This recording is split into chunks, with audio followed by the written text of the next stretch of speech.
Perspective can be interesting to work with because it's an immediately balancing thing. It's hard to really get an unbalanced image with perspective. However, when you're working with perspective, there's something you need to bear in mind, and that is focal length. Now, we've talked about this at a couple of other points in this course.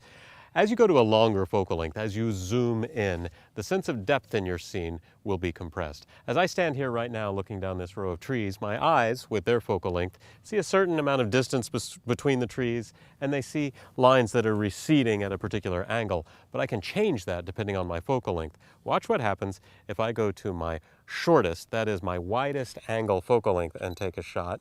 I get this. Trees are spaced really far apart now. The lines are at a fairly steep, extreme angle, and the trees look pretty small. Nothing wrong with this image, but watch what happens now if I go to my longest focal length and take a shot. I have not moved. My camera position is the same. I'm simply choosing a longer focal length, and now I get this. Again, longer focal length means more depth compression or apparent depth compression.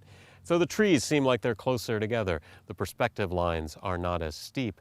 The trees look larger. Neither of these images is necessarily right or wrong. They're just simply different, and they have a very different feel. The longer focal length with the depth compression makes for a cozier feeling. The wider angle makes for a more exaggerated, extreme lines, but smaller trees feeling. Whichever one is best or right simply depends on what you're trying to achieve or the atmosphere or mood that you want. So when you're working with perspective, it's critical that you remember that where you stand and the corresponding focal length that you use is going to give you a very different effect. Here is a building with a perspective problem. Actually, the building was fine. The problem is that I stood too close to it and shot with a very short focal length, that is a wide angle lens. So what I've got now are these lines all receding upwards to a point, a vanishing point way above the top of my screen. And I would prefer the building to look square. That's how it looked in real life. There are a number of ways that I could have dealt with this. If I owned a tilt-shift lens, I could have tried shooting with that, but they're expensive and heavy, and I don't do that much architectural photography.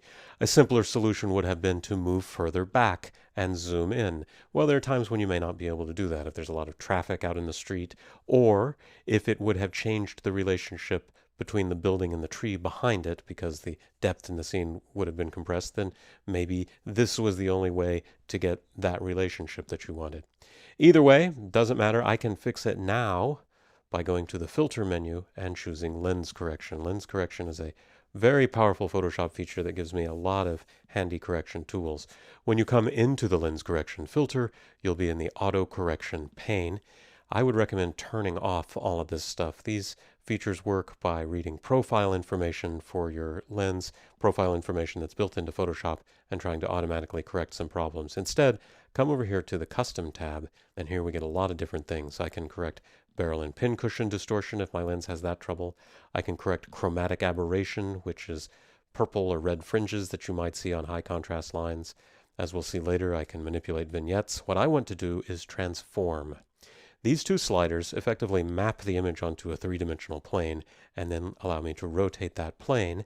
And if I take here the vertical perspective slider and slide it to the left, you can see that I'm able to rotate the image up until the perspective is corrected. Now what I'm watching here are these lines on the edge of the building. I want them to be vertical. If I'm having trouble eyeballing that, I can turn on this grid here, which will serve as a nice reference, and that's pretty close. I think that may be about all that I'm going to do to this. I might be able to get a little bit of leeway on my vertical perspective correction by altering the horizontal perspective correction, but in general, just eyeballing it and simply getting it to look closer to true is going to be good enough. No one's probably going to sit around and actually start measuring things in your image. I think actually that might be a little aggressive. I'm going to back off on that a little bit. We are, of course, used to seeing buildings recede a little bit. Now, I'm going to hit OK, and it's going to process. Again, as we saw in the cropping tutorial, I've been asking you to shoot in black and white, and yet here I have a color image. That's because perspective correction requires a crop when you're done. You can see that after tilting the image, I've got this extra space in my scene. So I'm going to take my crop tool. Right now it's set to crop to a square. I'm going to clear that out by pressing the clear button right here. And I'm just going to crop out this extra space. So again, this is why I'm working on a color image, because correcting the perspective was going to involve a crop, and I always want to do cropping before any other edits, because if this perspective correction and crop doesn't work out, then I'm not going to bother doing any black and white conversion or any other adjustments. So take the crop, and there we go. Let's take a look at a before and after. I'm going to use Photoshop's history palette to go back to the image's original state and after adjustment and cropping. So the building is squared up.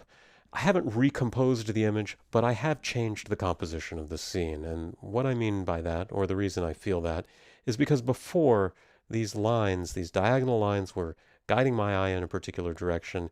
They were affecting the way that I was reading the image. By cropping it to a square, my eye stays more in the frame right here in the center. So this can be a handy tool for any time you need to alter perspective to keep the viewer's eye under control.